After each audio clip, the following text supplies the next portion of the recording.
Hello दोस्तों, विद्यालय संस्कृति प्रबंधन और शिक्षक आपके सेकंड पेपर की 5वीं यूनिट को इस वीडियो में अपन पढ़ेंगे। शिक्षा का नीति शास्त्र यूनिट का नाम है। 10 नंबर का आपका ये यूनिट है। 10 नंबर के लिए नीति शास्त्र को लेकर के कौन कौन से टॉपिक्स आपको पढ़ने हैं, आइए उनके बारे में बात करते हैं और डिटेल में कम से कम समय में सभी टॉपिक्स को विस्तार से समझते हुए अपन चलेंगे। सबसे पहले तो आपको ये समझना है कि नीति क्या है। नीति क्या है, इस बारे में समझते हैं। तो समाज को स्वस्थ और संतुलित पथ पर अग्रसर करने और व्यक्ति को धर्म, अर्थ, काम और मोक्ष की उचित रीति से प्राप्ति करने के लिए सामाजिक, व्यवहारिक और औपचारिक, धार्मिक तथा राजनीतिक नियमों का विधान देश, काल और पात्र के संदर्भ में किया जाता है, तो उसे नीति कहते हैं, रीति कहते हैं। एक सिस्टमेटिक तरीके से सारी चीज़ें। अब हम बात करते हैं इसके बाद में नीति शास्त्र क्या है। नीति शास्त्र में देखिए, जो विषय नीति का निर्धारण करते हैं, अच्छाई बुराई के जो मापदंड हैं इनका निर्धारण करते हैं और नैतिकता के प्रति तार्किक दृष्टि अपनी प्रदान करते हैं, तो उसे नीति शास्त्र कहते हैं।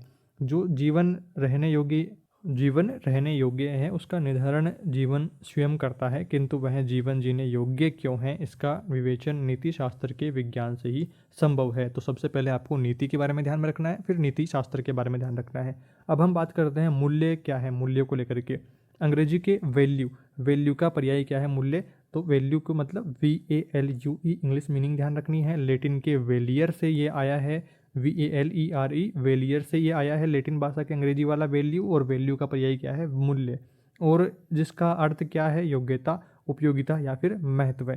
मूल्य एक ऐसी आचार संहिता या फिर सद्गुणों का समावेश है जिसे अपना करके व्यक्ति अपने व्यक्तित्व का विकास कर समाज में प्रभावशाली तथा विश्वसनीय बनकर के उभरता है। मूल्य में मानव की धारणाएं, विचार, विश्वास, मनोवृत्ति तथा आस्था आदि अंतर्निहित होते हैं। तो ये बातें आपको यहाँ पर ध्यान में रखनी है। इसके बाद में आगे बढ़ते हुए बात करते हैं मूल्य की परिभाषाओं को लेकर के। पहली परिभाषा आती है CV गुण के अनुसार। मूल्य एक चारित्रिक विशेषता है जो कि मनोवैज्ञानिक, सामाजिक और सौंदर्य बोध की दृष्टि से महत्वपूर्ण मानी जाती है। लगभग सभी विचार मूल्यों के अभिष्ट चरित्र को स्वीकार करते हैं। दूसरी परिभाषा है ओलपोर्ट के अनुसार। मूल्य एक मानव विश्वास है जिसके आधार पर एक मनुष्य वरीयता प्रदान करते हुए कार्य करता है।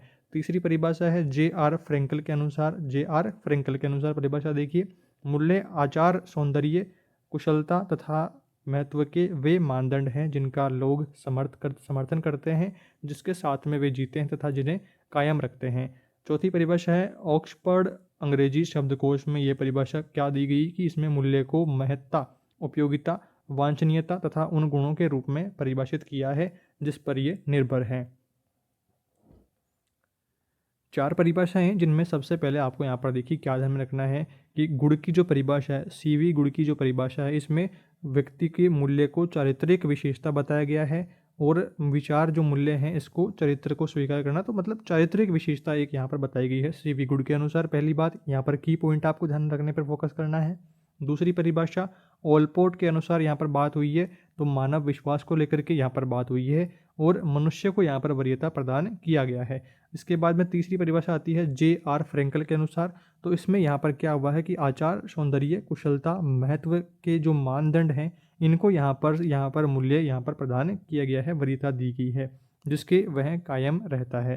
तो ये बात रही तीसरी परिभाषा में। चौथी परिभाषा जो ऑक्सफोर्ड अंग्रेजी शब्दकोश के अनुसार दी गई है, तो उसमें यहाँ पर मनुष्य के मूल्य को महत्ता, उपयोगिता, वांछनीयता और यहाँ पर अलग जो सभी गुण हैं इनको परिभाषित करने के ऊपर ये निर्भर करता है। तो इस तरह से की पॉइंट आपको ध्यान में रखने हैं कि अगर 1 नंबर का प्रश्न आता है, परिभाषा आपको दी हुई रहती है और 4 ऑप्शन में आपको देख करके ये पूछता है कि ये परिभाषा किसने दी है, तो आपको थोड़ा सा आइडिया होना चाहिए कि ये परिभाषा किसके द्वारा दी गई है। तो इन बिंदुओं को ध्यान में रखना है। अब हम बात करते हैं मूल्य की त्रिकोणात्मक स्थिति को लेकर के। त्रिकोणात्मक स्थिति आप यहाँ पर चित्र में देख रहे हैं, तो ये वाली स्थिति आपको यहाँ पर ध्यान में रखनी है। और इसके बाद में इसके बारे में यहाँ पर पढ़ते हैं पहले तो कि मूल्य एक अमूर्त संकल्पना है। इसका संबंध मनुष्य के अंतर्मन से होता है। जीवन में इसकी स्थिति त्रिकोणात्मक होती है। इसमें पहला पद संज्ञानात्मक, दूसरा पद भावात्मक और तीसरा पद क्रियात्मक पहलू होता है।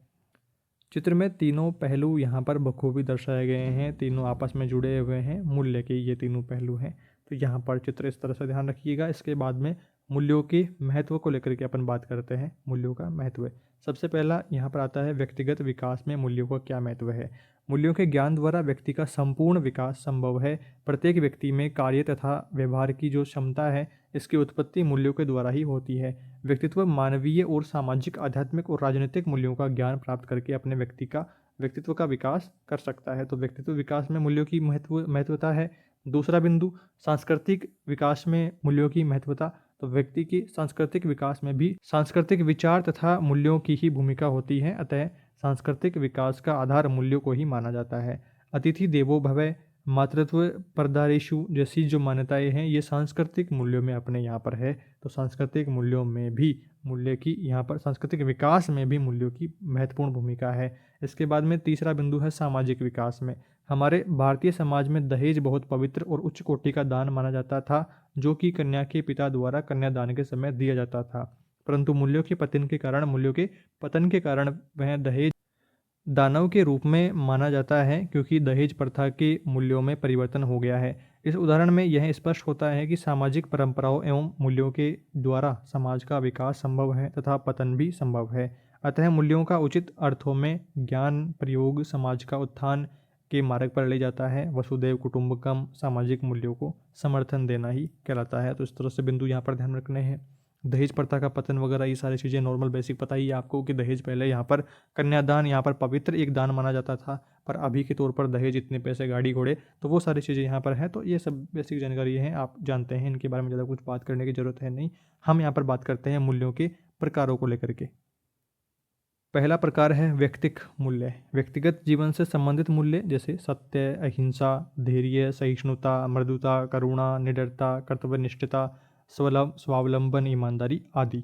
इसके बाद में सामाजिक मूल्य। इसमें व्यक्ति समाज को महत्वपूर्ण स्थान देता है। इसमें व्यक्ति एक अच्छे समाज की कल्पना करता है। सह अस्तित्व, सामाजिक संपत्ति की सुरक्षा, सहकारिता, स्त्रियों को सम्मान, सामाजिक न्याय, बंधुत्व, लोक सेवा, करुणा, ये सारे बिंदु यहाँ पर आते हैं सामाजिक मूल्य में। आर्थिक मूल्य, ये वे मूल्य हैं जो कि देश के आर्थिक विकास से जुड़े हैं। किसी भी देश का आर्थिक विकास व्यक्ति के अंदर निहित प्रामाणिकता का, श्रम के प्रति निष्ठा जैसे मूल्यों पर निर्भर करता है। और उसके बाद में चौथा मूल्य है राष्ट्रीय मूल्य। राष्ट्रीय मूल्य में यहाँ पर देखिए कि वे राष्ट्रीय उद्देश्यों की प्राप्ति में सहायक है। और उदाहरण जैसे राष्ट्र प्रेम, स्वतंत्रता, राष्ट्रीय संपत्ति का सम्मान आदि बिंदु यहाँ पर आएंगे। सौंदर्यात्मक मूल्य, इससे व्यक्ति को किसी रसानुभूति का अनुभव होता है। यदि व्यक्ति किसी विषय के अध्ययन में किसी विशिष्ट आनंद का अनुभव प्राप्त करता है तो उसे सौंदर्यात्मक मूल्य की अनुभूति होती है, जैसे संगीत से आनंद आना, गणित पढ़ने में आनंद आना, चित्रकला में आनंद आदि। आध्यात्मिक एवं धार्मिक मूल्य, इनसे व्यक्ति के नैतिक विकास में, मानव मूल्यों में, परिष्कार में, सामाजिकरण में एवं वस्तुओं के, व्यक्तियों के प्रति सकारात्मक दृष्टिकोण रखने में सहायता मिल पाती है। तो ये सारे मूल्य यहाँ पर आपको ध्यान रखने हैं।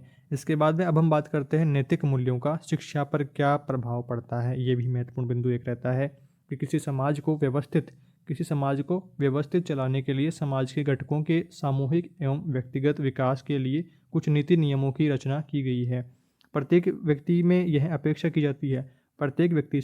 अपेक्षा की जाती है कि वे मन से इसे स्वीकार करें और अपने आचरण में इसको लाएं। बदलता परिवेश, शासकीय व्यवस्था में परिवर्तन, सामाजिक और आर्थिक जो बदलाव हो रहे हैं, इनसे मूल्यों को भी प्रभावित इन्होंने किया है।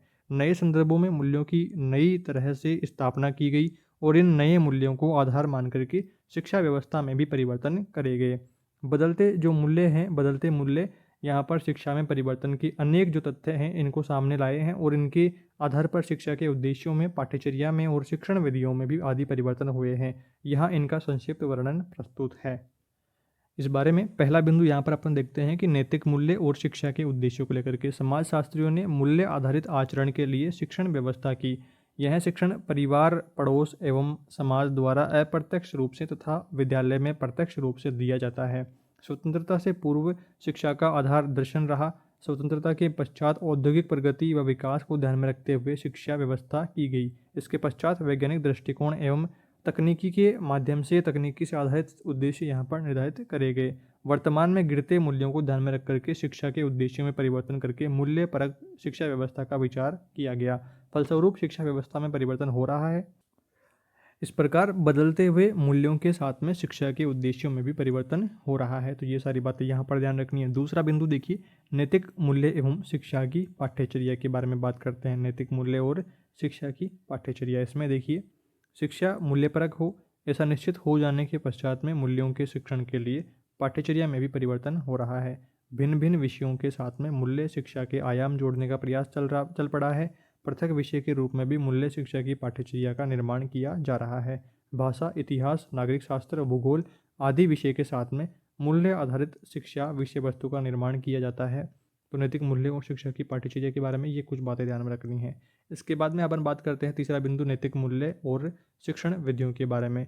तो शिक्षा दो या दो से अधिक व्यक्तियों के बीच में अंतः क्रियाओं के परिणाम स्वरूप ही चलती है। सही बात है। दो या दो से अधिक का मतलब है कि एक शिक्षक और एक विद्यार्थी, या फिर एक से अधिक विद्यार्थी और एक से अधिक शिक्षक, इस तरह से मतलब दो या दो से अधिक व्यक्तियों के बीच में ही अंतःक्रिया होएगी तो शिक्षा होएगी। इसलिए शिक्षा शास्त्रियों ने मूल्यों के शिक्षण के लिए उत्तम विधियों का विकास किया है। विद्यालय में अन्य विषयों के साथ में मूल्य शिक्षण कैसे किया जाए, किस विधि से विषय को पढ़ाया जाए ताकि विषय के अध्यापन के साथ में मूल्यों का भी शिक्षण दिया जा सके। तो कहानी कथन, अनुकरण, प्रोजेक्ट विधि, दल शिक्षण आदि ऐसी विधियां हैं जिनके द्वारा विषय संबंधित जो विकास है, विषय संबंधित जो विषय वस्तु है, इसके साथ में मूल्यों की शिक्षा भी दी जा सकती है। तो ये बिंदु यहाँ पर आपको ध्यान में रखने हैं। इसके बाद में चौथा बिंदु आता है नैतिक मूल्य और अनुशासन को लेकर के। नैतिक मूल्य और अनुशासन, मूल्य शिक्षा ने अनुशासन की परिभाषा ही बदल दी है। पूर्व में अनुशासन दंड एवं पुरस्कार आधारित होता था, पर वर्तमान में मूल्य शिक्षा द्वारा स्व अनुशासन, स्वयं में अनुशासन को भाव यहाँ पर जागृत करता है। स्व अनुशासन का भाव यहाँ पर जागृत करता है। तो ये बिंदु यहाँ पर ध्यान में रखना है। इसके बाद में पांचवा बिंदु आता है कि नैतिक मूल्य एवं शिक्षक शिक्षार्थी के बीच में संबंध को लेकर के। मूल्य शिक्षण अनुकरण द्वारा अधिक प्रभावशाली रहता है। अध्यापक आदर्श मॉडल के रूप में कार्य करता है। छात्र अध्यापक की भाषा, चाल, व्यवहार, वार्तालाप, आदर, सम्मान देने की पद्धति आदि का अनुसरण करते हैं और उन्हें अपने आचरण में उतारने का प्रयास भी करते हैं। इस प्रकार से अध्यापक लीडर यहाँ पर मेंटर का कार्य करता है। वह छात्रों में भाषण द्वारा नहीं, आचरण द्वारा मूल्यों का शिक्षण करता है। इस परिस्थिति में छात्र और अध्यापक संबंधों को नए ढंग से देखा जा सकता है। इसके बाद में छठा बिंदु आता है नैतिक मूल्य और विद्यालय को लेकर के। मूल्यपरक शिक्षण द्वारा विद्यालय का पर्यावरण ऐसा निर्मित किया जाने लगा है जिसको देख करके, समझ करके और अनुकरण करके विद्यार्थी स्वतः ही मूल्य आधारित आचरण करने के लिए प्रेरित हो जाता है। तो ये कुछ बिंदु यहाँ पर आपको ध्यान रखने हैं। इसके बाद में अब हम बात करते हैं शिक्षा का मूल्यों पर क्या प्रभाव पड़ा है उस बारे में। शिक्षा का मूल्यों पर प्रभाव, इसमें देखिए मनुष्य में ज्ञान विज्ञान के क्षेत्र में जो भी विकास किया गया है वह उसकी शिक्षा द्वारा ही संभव हुआ है। व्यक्ति के व्यवहार, आचरण, शिष्टाचार आदि का इस विकास में महत्वपूर्ण योगदान रहा है। यह सब शिक्षा से ही संभव हुआ है। बच्चे का जन्म से लेकर के मृत्यु तक लगातार मूल्यों का सतत शिक्षण चलता रहा है और यह प्रक्रिया जीवन पर्यंत चलती रहती है। अतः यह कहा जा सकता है कि शिक्षा ही औपचारिक अनौपचारिक मूल्य शिक्षण पर आधारित यहाँ पर है। तो ये सारी बातें यहाँ पर ध्यान में रखनी है कि शिक्षा ही औपचारिक अनौपचारिक मूल्य शिक्षण का आधार है। इसके बाद में आगे बढ़ते हैं और अब हम बात करते हैं नीति, नैतिकता और नैतिक में क्या अंतर है। क्या बातें यहाँ पर आई, नीति, नैतिकता और नैतिक में क्या अंतर है। व्यक्ति और समाज को स्वस्थ, समृद्ध और विकसित करने के लिए नियमों का विधान देश, काल और परिस्थिति के संदर्भ में किया जाता है तो उसे क्या कहते हैं, नीति कहते हैं। इन नीतियों का पालन करना नैतिकता कहलाता है। नीतियों का पालन करना नैतिकता कहलाता है। जो व्यक्ति इनका पालन जितने अंशों तक करता है उतने अंशों तक नैतिक वह कहलाता है। मतलब कि नीति सबसे पहले आई कि जो नियमों का पालन कर रहा है तो वो नीति हुई। नीतियों का पालन हो रहा है तो उसको नैतिकता कहेंगे, और कितने अंशों तक ये कर रहा है तो वो नैतिक वह कहलाएगा। तो ऐसी कुछ बातें यहाँ पर नीति, नैतिकता और नैतिक के अंतर में आपको यहाँ पर ध्यान में रखनी है। इसके बाद में अब हम बात करते हैं नीति शास्त्र के स्वरूप को लेकर के। इसमें देखिए नीति शास्त्र का संपूर्ण अध्ययन इस बात पर निर्भर करता है कि मनुष्य में भले व बुरे की समझ है और वह नैतिक निर्णय लेने की क्षमता रखता है। इसी के कारण वह कर्म कर सकता है। नीति शास्त्र का अध्ययन यह मान करके चलता है कि मनुष्य में नैतिक चेतना का भाव विद्यमान है। यह नैतिक भाव एक व्यक्ति में कम और दूसरे व्यक्ति में अधिक उजागर होता है। यही नैतिक भाव उसके स्वभाव, शिक्षा, विकास आदि कारकों पर भी निर्भर करता है। मनुष्य के अंदर विद्यमान यह नैतिक जो चेतना है वही मनुष्य के मूल्यों के प्रति संज्ञान प्रदान करती है, कर्तव्य भावना की अनुभूति कराती है, द्वंद्व की स्थिति में सह मूल्यों के चयन में सहयोग प्रदान करती है। मनुष्य में निहित चेतना का स्तर परिवार, समाज और संस्कृति से प्रभावित होती है। परिवार और समाज के घटकों में चाल चलन, पथ प्रदर्शन, शील युक्ति, आचार पद्धति एवं निर्दिष्ट आचार व्यवहार चेतना के स्तर को ऊर्ध्व तथा विपरीत स्थिति में ले जाते हैं। अतः नीति शास्त्र मनुष्य में निहित समाहित जो नैतिक चेतना है इसको पल्लवित और पुष्पित करने का शास्त्र है, बाहर निकालने का यहाँ पर शास्त्र है, प्रदर्शन करने का शास्त्र है। नीति शास्त्र का सामाजिक स्वरूप के बारे में प्रश्न आए तो यहाँ पर बिंदु ध्यान में रखना है कि प्रत्येक समाज 3 प्रमुख नैतिक मूल्यों के अभाव में जीवित नहीं रह सकता है। प्रेम, सहानुभूति और सहयोग के बिना जीवित नहीं रह सकता है कोई भी समाज। नीति शास्त्र में वर्णित आदर्श व्यवहार मानदंड ऐसे हैं जिनके द्वारा प्रत्येक मनुष्य में इन मूलभूत नैतिक मूल्यों का विकास हो सके। तो ये सामाजिक स्वरूप के बारे में ध्यान रखना है नीति शास्त्र के। इसके बाद में नीति शास्त्र का सांस्कृतिक स्वरूप आ जाता है, तो ये भी एक महत्वपूर्ण बिंदु रहता है। भारत में विविध जो संस्कृति के लोग रहते हैं, आज हमारे देश की सबसे बड़ी आवश्यकता सांस्कृतिक सहिष्णुता है। अतः नीति शास्त्रों में इस मूल्य के विकास के लिए सामाजिक जो संस्कृति है इसकी क्रियाओं में रचना इस प्रकार से की जाए कि विभिन्न संस्कृतियों के परिवेश में चले आ रहे मनुष्यों में परस्पर सांस्कृतिक सहिष्णुता का भाव जागृत हो जाए, सभी आपसी एकता यहाँ पर बनाए रखें। तो ये सारी चीज़ें आपको यहाँ पर ध्यान में रखनी है।